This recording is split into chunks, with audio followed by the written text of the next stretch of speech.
Good morning, everybody. Welcome back to the channel.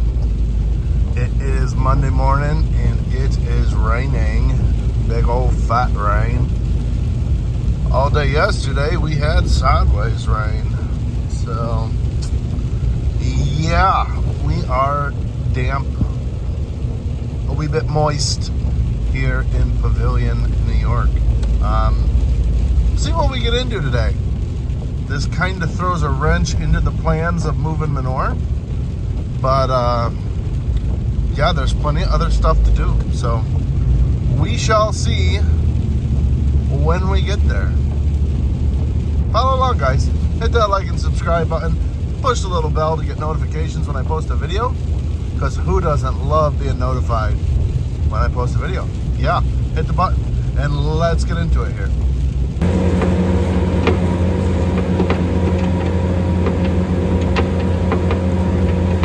All right, we got feed pushed up. I just defaced some haylage for Jack so he could feed some more. I got to put some fuel in the skid loader. I tried getting footage of me defacing, but between the rain and the hay flying all over the place, there was zero chance of getting any decent footage of that in the dark. So we'll try to do that some other time, I suppose. Got the 10-wheeler started up. Once we get this fueled up, we're gonna run up the other farm, get a load of corn silage. Hopefully the sun comes up a little bit before then. I will say I'm not quite sure why semis and 10-wheelers haven't quite figured out the whole windshield wiper thing yet. This truck's relatively new. It just seems like cars have had decent windshield wipers for 30 years. Trucks still don't have decent windshield wipers. Kind of wild. Like, make it the same design, guys, please and thank you. Now, as you guys can see, we are just about to the back of this lagoon, or to the back of this pit, and then we can open up the bunk back home and not have to truck it every day. So that is very exciting. I figure we probably got a week, maybe two left up here. So yeah, like I said, it's not far, it's not that big of a deal, but one less thing to have to do every day up and down the road, you know. Yeah, no. All right, load it up, take her back down. We gotta get up here and clean up this slop here one of these days when it decides to stop raining. But at this point, if we've only got a week left of feeding, we'll come up and clean everything up when we're done, I suppose. All right, guys. Well, it is still raining really hard. It's 9:30 now. So we're basically gonna go through stuff, get some stuff greased, all the alley scrapers, corner wheels, skid steers, stuff like that. You know, rainy day jobs. But first, we had to pull our old feed truck out of hibernation. Our regular feed truck is going to go in for a brake job this week. So we broke out the old girl. We're going to go through that, grease it, check all the fluids. Got to put some oil in the oil box in the back of the mixer wagon. You know, the usual get her back ready to go kind of stuff here. She's an old reliable old girl though. Let me show her to you. So here's what we got. We got an old International with a 3170 commercial reel. So this is the one that's got the auger in it. Not auger, the reel, instead of the vertical screws like our new one does. Yeah, door handle doesn't work. So you gotta leave the window open it from the inside. But yeah, she is tired. But usually about twice a year we need her. And you turn the key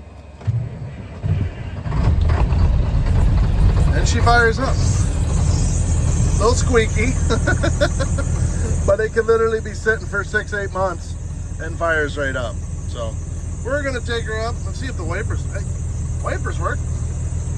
That's a plus. So we're gonna take her up the shop, get her greased up.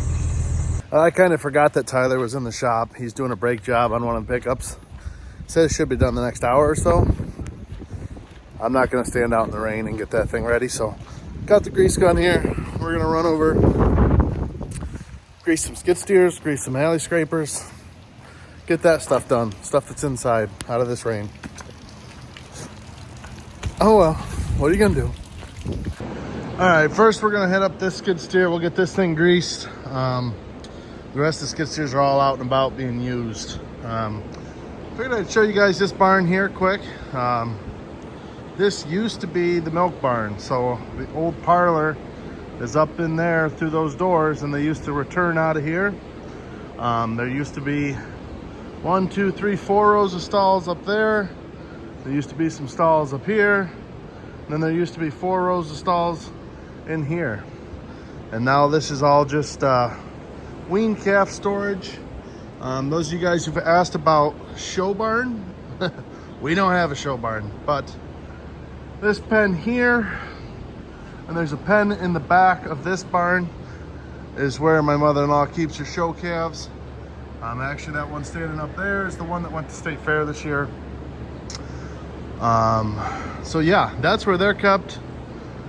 They get their own special rations and stuff like that. Although right now, obviously none of them are planning on going to any fairs anytime soon.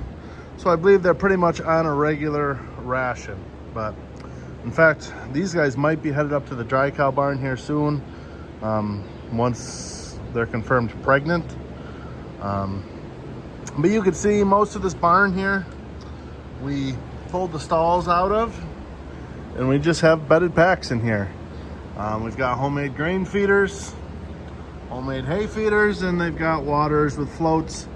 Once it gets real cold and starts freezing, we have to water this barn by hand because it's got all overhead water lines, which freeze very quickly. This pen here, kind of a goofy shape, you know, small little pen, but these are our highest genomic calves on the farm. They'll stay in here longer than most of the calves will stay down in this barn, just to get a little better start. Free choice grain and hay all the time. We actually call this pen the mogul pen. So when mogul came out, similar to Captain now, we used the hell out of that bull. And at one point, this entire pen, this is before it was the genomic pen, this entire pen was moguls. I think we had like 15 moguls or something in here. So it just kind of became the joke, this is the mogul pen. And here we are, you know, 10 years later, this is still the mogul pen. They're not moguls, obviously, but that's kind of the joke there. I don't know what percentage of our herd goes back to mogul, but I know it's a lot. He's still my favorite bull to date. Every mogul looked the same. Rockin' udders. Again, not show winners, but just as consistent of a milk cow as you could get, in my opinion. So up this pen over here, this used to, up until we built the new barn last year, this was one of our maternity pens. We actually just started using this for calves like last week. As you can see, they're still being naughty. Get down out of your feed bunk, please and thank you. You too, please and thank you. Gonna have to put up a hot wire or something to keep them down out of here. But again, free choice hay and grain. Calves look pretty good in here. Huh. I think this is actually one of my mother-in-laws. That's why we're so friendly here. Aren't ya? Yeah. You definitely go back to that family, I can tell. I can tell. And the fact that she's got no tags. It's always a telltale sign. Then up here, we got another pen of calves. You can see a little better now. These were the 2 doors where the cows used to go into the parlor in there. It's all gutted. I'm not even gonna show you. It's just literally a slab of concrete in there. And the exit used to be up here, and they would come down through here. Like I said, up here used to be 4 rows of stalls. And now it's the same thing. It's just, we got these homemade grain feeders that we built out of old culvert pipe. We cut in half, welded some racks onto them, and bolted them on. So they swing with the gates.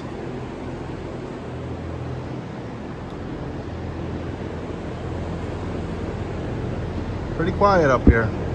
This barn can be challenging with airflow. You know, there's a lot of animals under this one roof.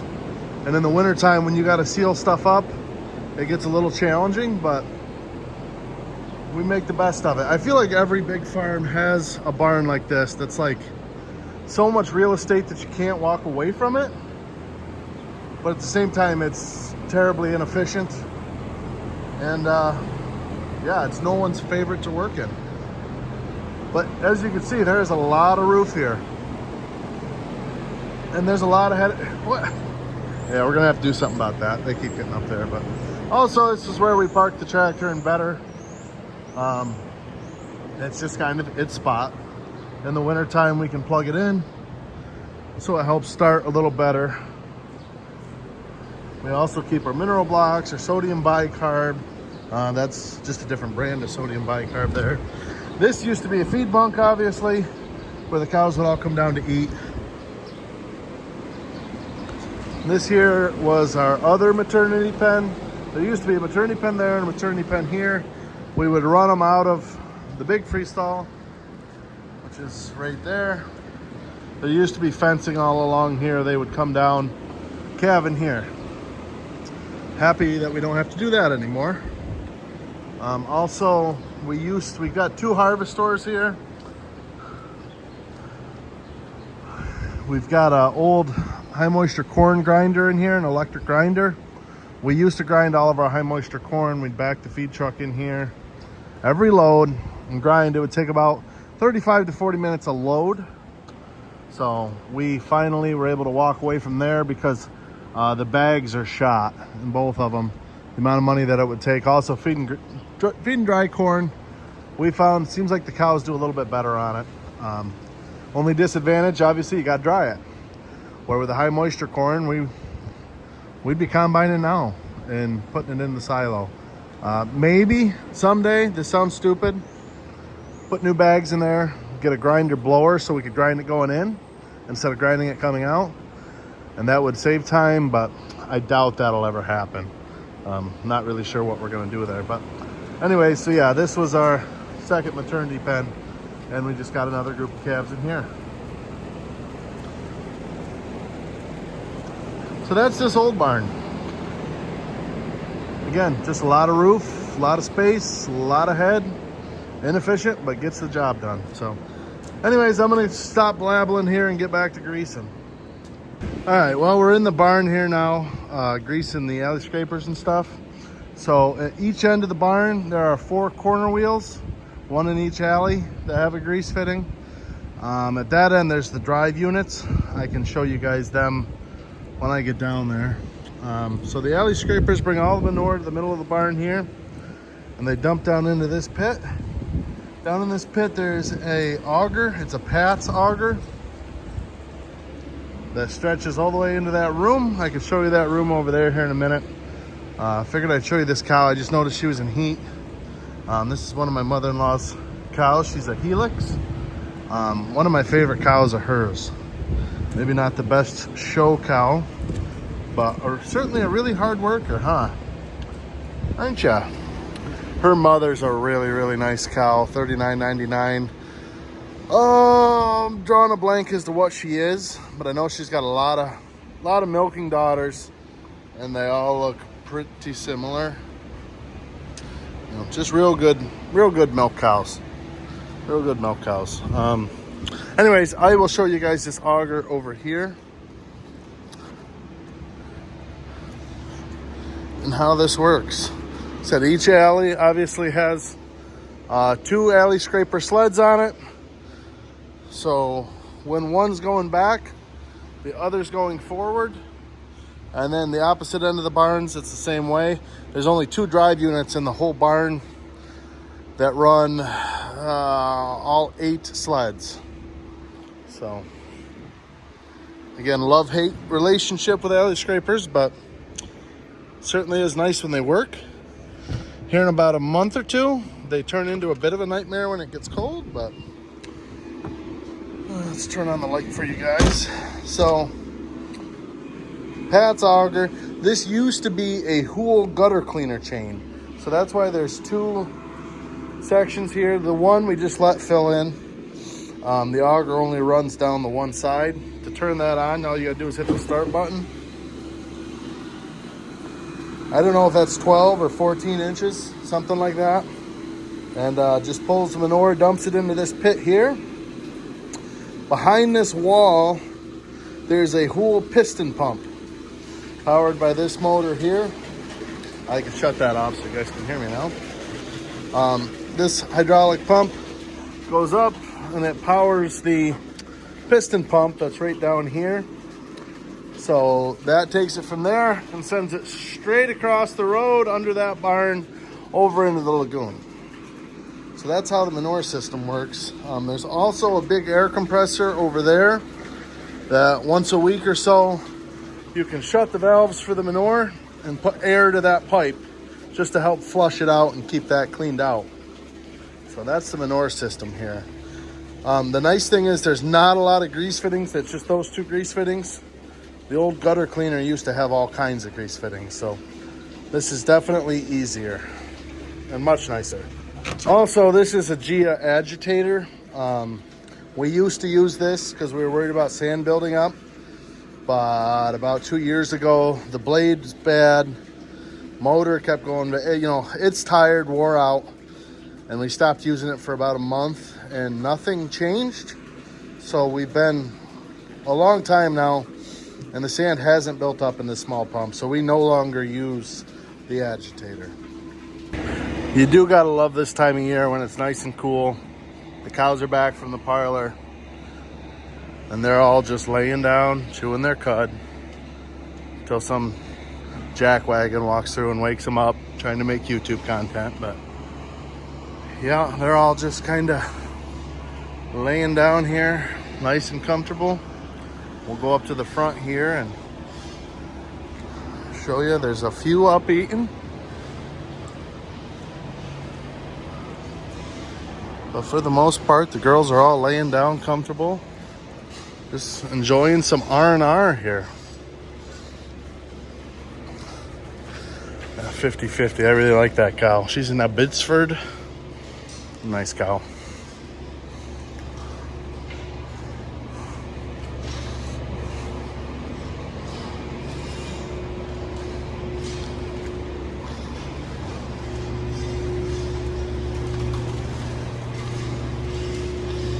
All right, now we're down here to the drive units.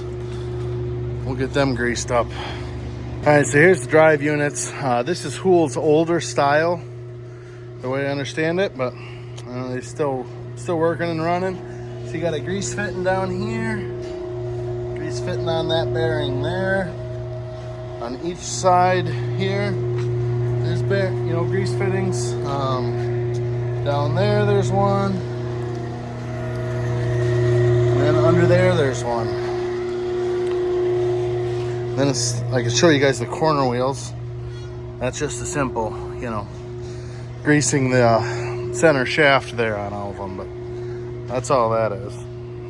I just talked to Jack here. He was just fixing a headlock and said the dam of that helix daughter that I showed you is a modesty. I knew that. I just couldn't remember.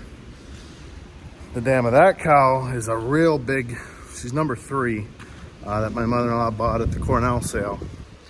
I don't know. I should have asked him what she was.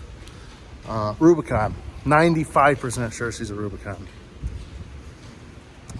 Could be wrong. Probably am. But anyways, that whole family is just real good milk cows, Those are the cows I prefer over the show cows. Just problem-free, good uddered, good feet and leg cows that aren't so frail. The problem with these show cows, they're also gosh darn frail. They just don't hold up.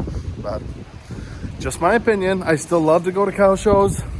Love showing, love watching shows. Prefer not to have them. That's all. All right, guys. Well, I figured I'd go over this truck real quick with you. Tyler was taking longer than he planned. He had to run to town for some additional parts. So I got it greased and checked all the fluids and everything out here. Other than being a little bit low on coolant, it's good to go, I suppose. As good as it's going to get. Yeah, the truck's pretty shot. Everything's pretty wore out. These walking beams, so you can see, it's pretty rough. You round corners, they rub the frame. Yeah, it's a real peach, but it does work. So some of you guys might be wondering why we switched from the commercial reel augie to the screws. So it's much less maintenance on the vertical mixer than this one. A lot less grease fittings. However, I will say these grease fittings are easier to get at than the mixer we have now. This machine does not handle the big loads near as good as the screws. Once you get it, to a certain point, the feed kind of stays stationary and just spins rather than mixing it like it's supposed to. So that's a downside. However, this mixer does a better job with the little loads. Now, we really only have our dry cow load that's small. Other than that, all the loads are basically full. But this does do a better job on the dry cow load. Sometimes if the load's not full enough with those screws, feed will sit on the screws on the mixer we have now rather than mixing it up, where this, you were just flipping it all the time. So this did a little better job with that. I like the way that this unloads better. This has a more consistent unload. Also, maybe a little bit slower unload. So if you're looking for speed, the other feed truck does a better job as far as speed goes. But as far as just a consistent start to finish, it's always coming out at the exact same rate and a smoother row. This is the mixer to go with. So I do like that better on this truck than that truck. But yeah, biggest downside to me going from this mixer to the mixer we have now is all of the chains. That's a lot of chains to deal with. Not that it was a big problem. You use heavy American built chain versus that Chinese garbage, you'll get better luck. But all in all, Christmas morning, you'd always have a broken chain. On days when you really didn't want to, the chain would break. The new truck just has those gearboxes underneath that prevents all of those chains. All in all, it was a good mixer. I do think if I had to buy another one, I'd probably go with the corkscrew like we have now for that reason. There's just less moving parts to deal with. But I do really like the way that this one unloaded and handled the small loads. So that's kind of the ins and outs of this. Yeah, but tired, but fires up, and it's gonna handle feeding cows for a couple more days, and then it'll go back in the shed. It's funny, I greased it, and while I was greasing it, I was actually thinking per load, this thing probably gets greased more than anything on the farm, because every time we get it out, we grease it. It feeds cows for a couple days, we grease it and put it away. So as far as like actual loads per service, this truck really gets taken pretty good care of. But it's all the little stuff. Main thing, safety with those walking beams. You could fix that stuff up. We did weld a new liner in it years before we replaced this one. You can see that's where those rust spots are, where the heat burned the paint off. But just tired. All the steering components are wore out, so it doesn't turn sharp. It whines when it turns. None of the headlights work. So when we're running this truck, we can't feed the heifers that are off site in the morning like we usually do. We got to wait for the daylight, which is not a big deal, but it does kind of change that up. So that's where we're at. All right, well, I just dropped the truck back off down here by the commodity shed. She's as good as she's gonna get. Hopefully she can get right after it. And like I said, she's only got to feed for a day or two, so she should be fine. But anyways, guys, I think we're gonna go ahead and call it a video there this afternoon. Probably just gonna grease more skid steers and maybe change the oil in one or two of them. So not a whole lot to see there. So we're gonna go ahead and call it a video. Thanks for watching, guys. Share the video out, and we'll see you guys in the next one. Thanks for watching.